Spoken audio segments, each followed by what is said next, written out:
اور میں ایک غریب طبقے کا ایک آدمی، یہ ہے کہ ایک آپ کی ذکاوت ہوگی، آپ ذہین لوگ ہوں گے زیادہ، اور ہم لوگ یہ کہ ہمارا تجربہ اتنا نہیں ہے، لیکن آپ کو یہ بات بتا دوں کہ اللہ کی قسم سارے مسائل کا حل اللہ سے ہوتے ہیں۔ اس کو سمجھا کرے ساتھی، تمام مسائل کا حل اللہ سے ہوتے ہیں۔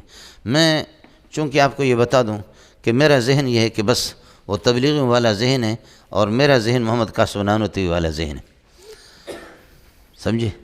مجھ سے میرے شیخ نے بھی، حضرت نے بھی بتا دیا، اللہ آپ کا بھلا کرے، کہ ہم زیادہ ادھر ادھر کی بات، مولوی بن کر کے آپ کو قرآن آ گیا، قرآن کا ترجمہ بھی آ گیا، پھر بھی آپ کو روٹی نہیں ملے گی، پھر بھی روٹی نہیں ملے گی۔ آپ گریجویٹ بنے، ایم اے کریں، ایم بی بی ایس کریں، میں اس مولوی کو اس قسم کا ذہن رکھتا ہے، لاؤ اس کے چہرے پر میں تھوکوں گا، اس حد سے کہ ہم اس میدان میں جائیں اور وہ خلق خدا ان کا حق بنتا ہے ان کو دین کی۔ باقی یہ کہ جی نہیں، میں نے قرآن پڑھا، میں نے حفظ کیا، میں نے تجوید پڑھی، میں عالم بنا، مفسر بنا، محدث بنا، سمجھے؟ یہ سب کچھ بنا، لیکن اب یہ ہے کہ اس سے مجھے روٹی نہیں ملے گی، میں انگریز کی بوٹ پالش کروں، میں تجھ پہ بھی لعنت بھیجتا ہوں، تیرے اس انگریز پہ بھی لعنت بھیجتا ہوں۔ یہ ذہن کسی مولوی کا نہیں ہے۔ اس لیے ساتھی، مسائل کا حل ایک اللہ ہے، وَإِلَى اللَّهِ تُرْجَعُ الْأُمُورُ، حاجتکم امر من الامور وکل امر یرجع الی اللہ فحاجتکم ترجع الی اللہ، مسئلتکم امر، تمہارا سوال، تمہاری عاجزی اور تمہارا بھوک، سمجھے؟ جوعکم امر من الامور وکل امر یرجع الی اللہ، اور فالجوع یرجع الی اللہ، اس کا حل اللہ سے آپ کریں گے۔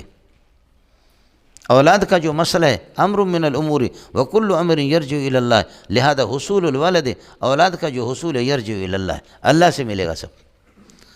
اس لیے ساتھی، جو کچھ آپ سے بن پاتا ہے وہ آپ کریں، آپ سے جو کچھ بنتا ہے، تلاوت اور قرآن، خصوصی قرآن کے ساتھ آپ کا تعلق ہو۔ میں نے آپ کو بتایا مولانا عبید اللہ سندھی رحمۃ اللہ علیہ نے حضرت اقدس مولانا محمد منظور نعمانی کو، حضرت نعمانی رحمۃ اللہ نے فرمایا کہ آپ کی قابلیت کا مسئلہ اصل بنیادی چیز کیا ہے؟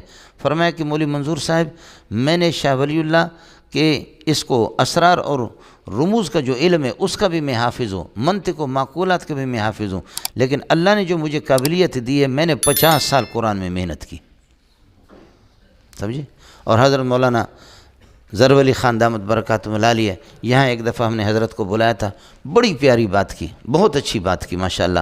حضرت نے فرمایا کہ علماء اندھے ہیں، اللہ پاک نے جو قرآن کے اندر جو قابلیت رکھی ہے، قرآن پاک میں جو ذخائر ہے، جو علم کا ذخیرہ ہے، وہ بخاری میں بھی نہیں ہے۔ بخاری اس کی شرح ہے، ترمذی اس کی شرح ہے، قرآن کے ساتھ آپ کی محنت ہوگی، سمجھے؟ اور یہ بھی ساتھی سمجھیں کہ بس کچھ اللہ پر بھی بھروسہ کرو، کمینگی کا اظہار نہ کرے آدمی، سمجھے؟ مسائل آپ کے سب حل ہو جائیں گے، لیکن یہ دعا کر لو کہ اللہ پاک مجھے اور آپ کو مولانا حسین علی اور مولانا احمد علی لاہوری کے اولاد بنا دے، محمد قاسم نانوتوی کے اولاد بنا دے، فقیہ الامت رشید ہم گنگوئی کے میں بنا دے، حضرت اقدس حکیم الامت اشرف علی تھانوی، سمجھے؟ مولانا خود کھانا، اپنے پیٹ کا سوچنا، یہ بہت بڑی بے غیرتی ہے۔ ہاتھی تو ماشاءاللہ آپ دیکھیں کتنا موٹا ہوتا ہے۔ آپ مجھے یہ بتائیں، درختوں سے، ہریالی سے آپ کو محبت ہے یا ہاتھی سے؟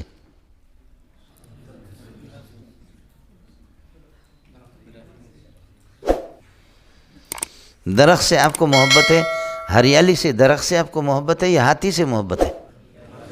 درخت کو کہتے ہیں شجر، شجر کا معنی لڑائی کی آتے، دھوپ سے لڑ کر کے اوپر سے جل رہا ہے، لیکن نیچے کوئی بیٹھا ہوا سایہ میں اس کو تو راحت فراہم کر رہا ہے، خود جل رہا ہے اوپر سے، لیکن نیچے والوں کو کیا ہے؟ نیچے والوں کو راحت فراہم کر رہا ہے۔ آپ کو اور مجھے چاہیے کہ ہم میٹھے چشمے بن جائیں، خود 2 بچوں کو، 4 بچوں کو، 10 بچوں کو پالنا، اپنے پیٹ کا انتظام کرنا، یہ کوئی کمال نہیں ہے، سمجھ شریف میں کہ یہ کوئی کمال نہیں ہے۔ کمال تو یہی ہے کہ خلق خدا کا آپ سوچیں، اور جتنا یہ ہماری لائن اس قسم کی ہے، اس میں جتنا بھی آدمی محنت کرے، جتنی بھی محنت کرے گا وہ پھیلتا جائے گا۔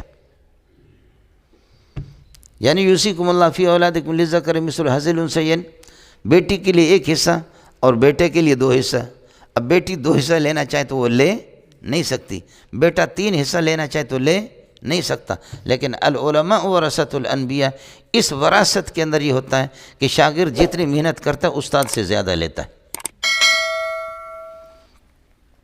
شاگردوں نے استادوں کو پیچھے چھوڑ دیا۔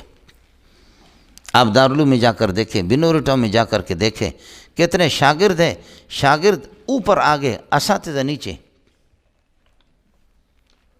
جی ہاں، آپ دارالعلوم دیوبند میں دیکھیں، شیخ الہند کے شاگرد، قربان جاؤں اس شیخ الہند پر، عظیم انسان گزرا، اس کے تو کیا اس نے بھی کمال کیے کہ مجتہد تھا، لیکن اس کے باوجود بھی علامہ انور شاہ کشمیری کا جتنا ذکر ہمارے اسباق میں ہوتا ہے ان کے اساتذہ کا نہیں ہوتا۔ ابو حنیفہ کا اساتذہ کدھر ہے؟ حضرت حماد ہے، ابراہیم نخعی ہے، اکرمہ ہے، اور چند افراد ہیں جن کے نام اس نالائق کو یاد ہے۔ ابو حنیفہ کے اساتذہ کدھر گئے؟ ابو حنیفہ کا روزانہ چرچا کتنا ہوتا رہتا ہے۔ امام شافعی کے اساتذہ کدھر گئے؟ مالک کے کتنے گئے؟ احمد بن حنبل کے کتنے گئے؟ اس لیے اس میدان میں جو جتنے بھی محنت کرتا ہے اللہ اس کو دیتا ہے۔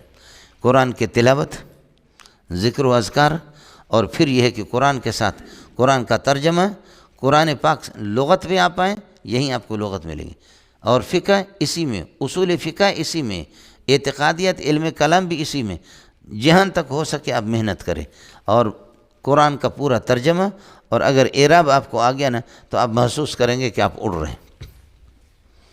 صرف اس کو اپنے طور پر حل کر لو، سمجھے؟ اس لیے آپ کی محنت ضروری ہے، اور